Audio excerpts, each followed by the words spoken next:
There's no feeling more intense than starting over. If you deleted your homework the day before it was due, as I have, or if you left your wallet at home and you have to go back after spending an hour in the commute. If you won some money at the casino and then put all your winnings on red but it came up black. If you got your best shirt dry cleaned before a wedding and then immediately dropped food on it. If you won an argument with a friend and then later discovered that they just returned to their original view. Starting over is harder than starting up. If you're not ready for that, like if you've already had a bad day, then what you're about to go through might be too much. Feel free to go away and come back. I'll be here. Alright, thanks for coming with me on this trip. I'll understand if you have to take a break at any point. Just find a safe place to stop and quit the game. And don't worry, I'll save your progress, always, even your mistakes. This game is a homage to a free game that came out in 2002, titled Sexy Hiking. The author of that game was Jazzuo, a mysterious Czech designer who was known at the time as the father of B games. And B games are rough assemblages of found objects. Designers slap them together very quickly and freely, and they're often too rough and unfriendly to gain much of a following. They're built more for the joy of building them than as polished products. In a certain way, Sexy Hiking is the perfect embodiment of a B game. It's built almost entirely out of found and recycled parts, and it's one of the most unusual and unfriendly games of its time.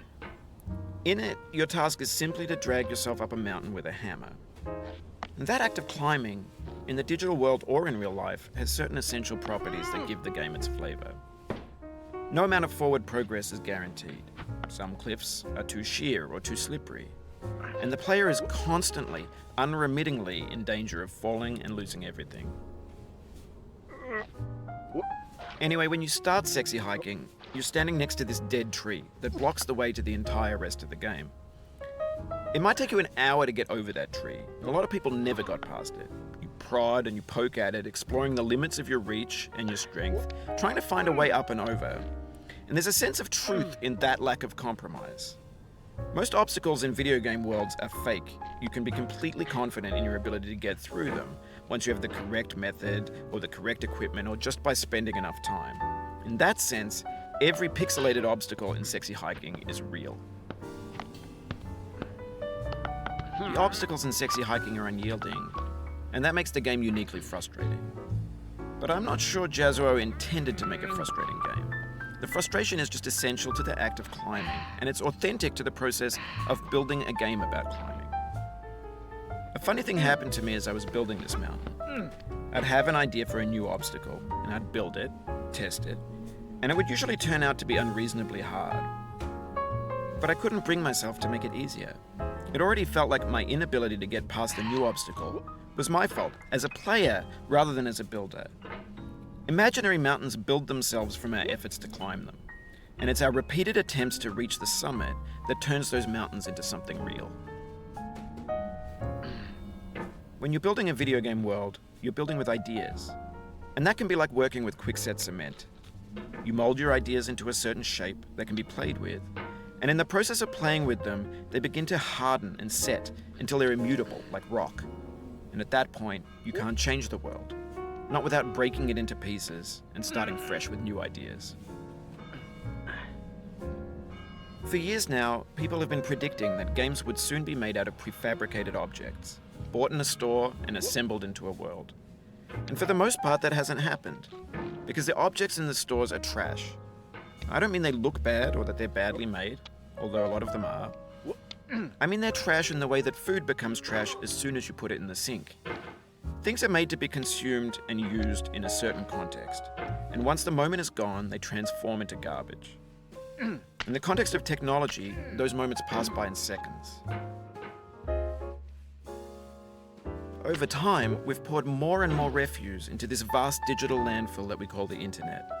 It now vastly outnumbers and outweighs the things that are fresh and untainted and unused. When everything around us is cultural trash, trash becomes the new medium, the lingua franca of the digital age. And you can build culture out of trash. But only trash culture. B games, B movies, B music, B philosophy. Maybe this is what digital culture is. A monstrous mountain of trash, the ash heap of creativity's fountain. A landfill with everything we ever thought of in it. Grand, infinite, and unsorted. There's 3D models of breakfast, Gen X's fanfic novels, scan magazines, green screen Shia LaBeouf, banned snuff scenes on LiveLeak. Facebook's got lifelike bots with unbranded adverts and candid shots of Kanye and Taylor Swift mashups, car crash epic failed GIFs, Russian dashcam vids, discussions of McRibs, discarded, forgotten, unrecycled, muddled, rotten, untitled. Everything's fresh for about 6 seconds, until some newer thing beckons, and we hit refresh. And there's years of persevering, disappearing into the pile, out of style, out of sight.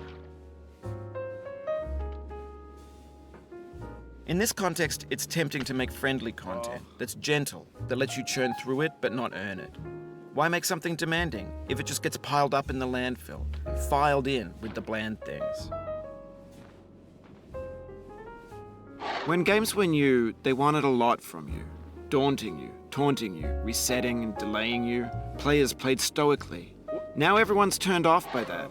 They want to burn through it quickly, a quick fix for the fickle, some tricks for the clicks of the feckless. But that's not you, you're an acrobat. You could swallow a baseball bat.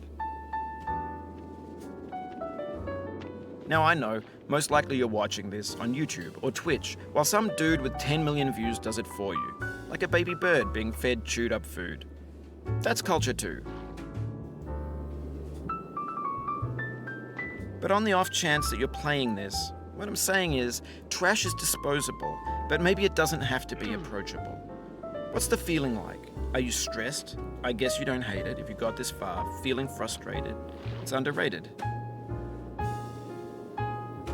An orange is sweet, juicy fruit locked inside a bitter peel. That's not how I feel about a challenge. I only want the bitterness. It's coffee. It's grapefruit. It's licorice. It feels like we're closer now. Composer and climber, designer and user. You could have refused, but you didn't. There was something in you that was hidden, that chose to continue. It means a lot to me that you've come this far, endured this much. Every wisecrack, every insensitivity, every setback you've forgiven me is a kingly gift that you've given me. We have the same taste, you and I. It's not ambition, it's ambition's opposite. An obdurate mission to taste defeat. You'll feel bad if you win, so I put this snake in for you. Have you thought about who you are in this? Are you the man in the pot, Diogenes? Are you his hand? Are you the top of his hammer? I think not.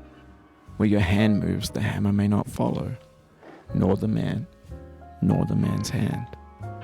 In this you're his will, his intent, the embodied resolve in his uphill ascent. Now, you've conquered the ice cliff, the platforms, the church, and the rectory, the living room and the factory, the playground, the construction site, the granite rocks, and the lakeside. You've learned to hike. There's no way left to go but up, and in a moment I'll shut up. But let me say, I'm glad you came. I dedicate this game to you, the one who came this far.